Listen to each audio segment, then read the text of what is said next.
大家好，我是彩虹。家里有面粉，你就试试这样做，蓬松暄软又多层，全家人都爱吃。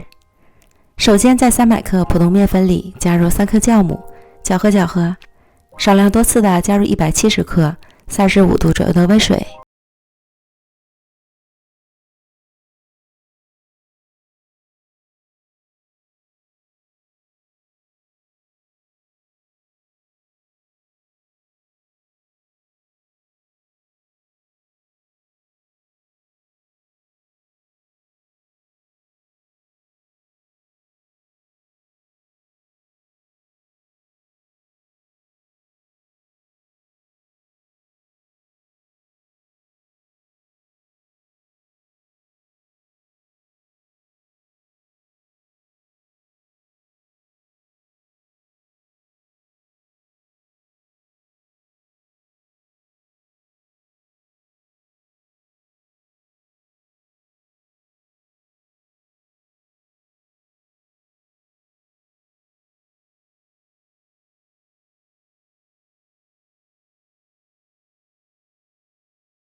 烙至两面金黄，颜色一致，而压下去软软的，就说明熟透了，出锅。